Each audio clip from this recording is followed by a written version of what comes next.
نگ لگاتے ہیں، کہتے ہیں جی میں نے جب سے لگایا تو میری قسمت بدل گئی۔ تو میں نے کہا وہ جس نے پورا بکسا اٹھایا ہوا ہے، وہ بیچارہ جو پچھلے 20 سال سے بکسا اٹھا کے بازاروں میں ذلیل ہو رہا ہے، اس کی قسمت کیوں نہیں بدلی؟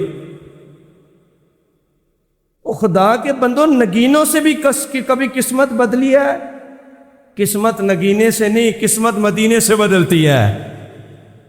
یہ کون سا ایمان ہوا کہ نگ لگایا تو میری قسمت بدل گئی ہے؟ اور جی قاری صاحب آپ کو نہیں پتا یہ میں فلاں دربار سے آیا ہے، تو میں فلاں دربار ہے لے کتوں آندا ہے؟ یہ بابے کو لیاس ہو، اے جڑے بابے اور ستے نے مزار وچ اینو ہدا دے کے سن جان دیو کہ تو نگ بیچیا کری۔ وہ بھی مدینہ سے کیوں نہ نگ آیا ہو، مدینے کے بازار سے کیوں نہ آیا ہو؟ نگ سے کبھی قسمت نہیں بدلتی۔ نگ پہننے یا نہ پہننے سے قسمت میں کوئی فرق نہیں ہے۔ قرآن کہتا ہے تجھے خوشی ملے پھر بھی رب نے دی ہے، غم ملے پھر بھی رب نے دیا ہے۔ 2 نگ پہن لے، میری طرف سے 10 پہن لے، کون سا میرے پیسوں سے آپ نے پہننے ہیں؟ میں کہہ رہا ہوں نگوں سے قسمت نہیں بدلتی۔ پھر نام بھی رکھے ہوئے ہیں انہوں نے، کوئی فیروزہ ہے، کوئی عقیق ہے، کوئی ٹائیگر ہے، کوئی مائیگر ہے، مجھے تو خیر نہیں نام آتے سب کے۔ ویسے چلے کچھ سنت کی نیت سے پہنے، اور حضور نے بھی تو وہ فقط پہنا اس وجہ سے تھا کہ سرکار نے مہر لگانی ہوتی تھی، جو سرکار کے مبارک خط ہوتے تھے سرکار اس پر اسے مہر لگاتے تھے، اس لیے حضور پہنتے تھے، اور کوئی مقصد نہیں تھا۔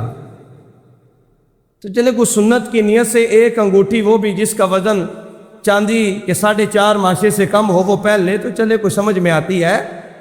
لیکن 2 3 پہننا اور کہنا کہ میری قسمت ہی نگاں نال بدلی ہے، اس کا اسلام میں کوئی اصل نہیں ہے، نہ حقیقت ہے۔ میں نے پہلے کہہ دیا نگینوں سے کوئی مقدر نہیں بدلے گا، جب بھی بدلے گا مصطفیٰ کے مدینے سے بدلے گا۔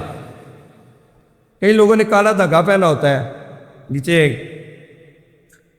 ٹخنوں کے تھوڑا سا اوپر بھی باندھ لیتے ہیں، کوئی یہاں باندھ لیتے ہیں، فلاں مزار شریف سے آیا ہے تو آتا رہے، مزار ہے لے کتوں آنا ہے، وہ تو کسی فیکٹری چ بڑے ہیں۔ تو دھاگے باندھنے سے کس نے کہہ دیا یار؟ اسلام نے ان باطل نظریوں کا رد کر دیا۔ اسلام نے رد کر دیا کہ تمہارے دھاگوں سے، تمہارے نگینوں سے، تمہارے چھت پہ مٹی کی کیا کہتے اسے، ہانڈی رکھنے سے، گاڑی کے ساتھ 1 کروڑ 2 کروڑ کی گاڑی کے ساتھ جوٹا باندھنے سے تمہاری قسمت میں کوئی فرق نہیں آئے گا۔ اگر فرق آئے گا تو رب کے فضل سے آئے گا، مصطفیٰ کی نگاہ سے آئے گا۔ ناراض نہ ہونا، پکلیاں ٹھوکنے سے بھی کوئی کیا مراد پوری ہو گیا؟ لوگ غصہ کر جاتے ہیں، کہتے ہیں کہ آپ نے بڑی سخت بات کر دی، تو میں کہتا ہوں کلی ٹھوکنے سے کون سی منت پوری ہوگی؟ یا دھاگا باندھنے سے کون سی منت پوری ہو رہی ہے؟ تالے لگانے سے؟ اسلام نے رد کر دیا کہ ان چیزوں کی کوئی اثر نہیں ہے۔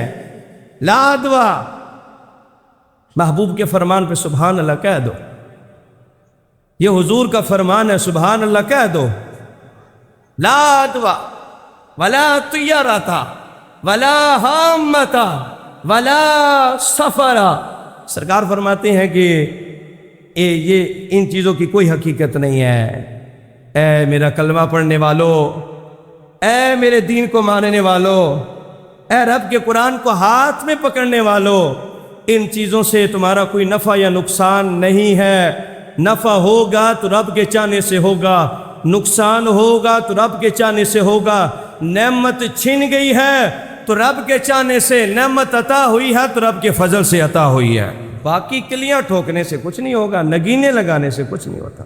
جو بات میں کر رہا ہوں یہ میں نے چنگے پلے سیانے بندوں سے سنا ہے۔ سیانے بندے مجھے کہتے ہیں مولوی صاحب اے جدو دا نگ لایا نا تو میں پیسہ ہی پیسہ آ گیا۔ میں کو جنہیں بکسا چاہے ہے پورا، وہ بیچارہ 20 سال تو بکسا ہی لیا کے پھردا پہ ہے، وہ دی قسمت کوئی بھی نہیں بدلی، وہ پورا بکسا ہی انہیں نگینہ دا چاہے ہے، نگا دا چاہے ہے، وہ دی قسمت کوئی تبدیلی نہیں آئی، تیری ایک نگ نال ہی آ گئی ہے۔